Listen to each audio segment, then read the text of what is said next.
Papa mummy के लिए best gift कारवा मिनी।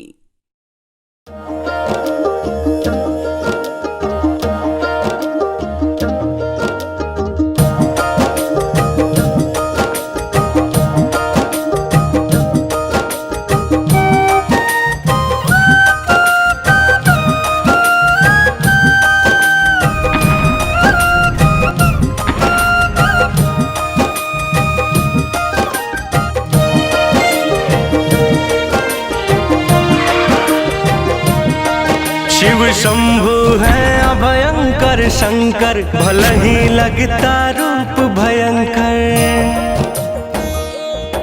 शिव शंभु है अभयंकर शंकर, भले ही लगता रूप भयंकर।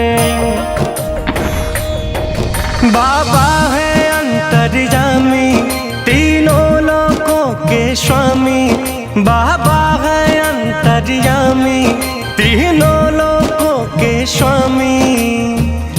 बिगड़ी बनाते सबकी, करते हैं भेव नहीं। महादेव से बड़ा कोई देव नहीं हो, मेरे भोले से बड़ा कोई देव नहीं।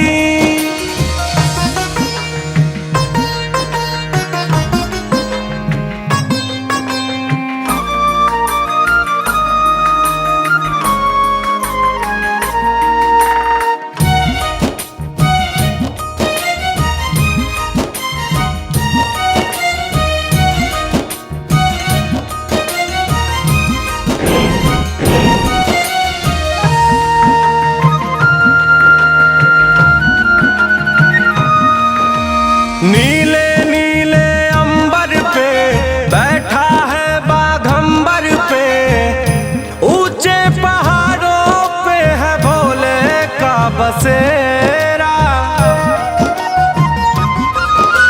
भरता रंगत फूलों में, रमता शमशान की धूलों में, करता वो बैठे बैठे सांझ सवेरा।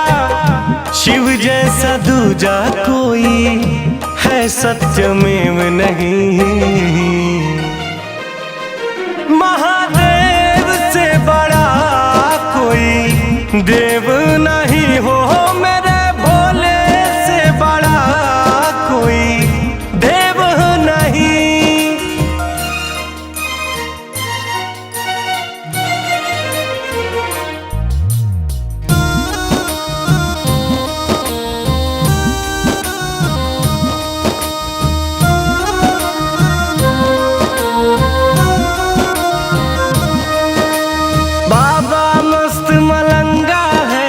लटका गले भुजंगा है, भंग धतूरा बेलपति मन भाए।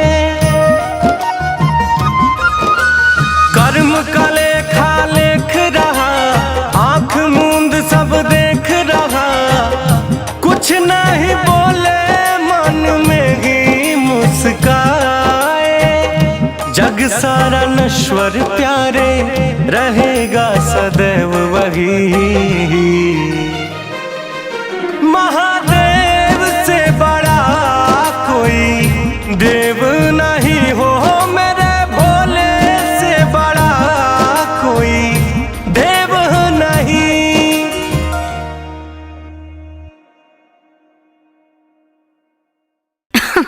अरे पूरा इंडिया हिली बाबू, खाली तू देखत जा।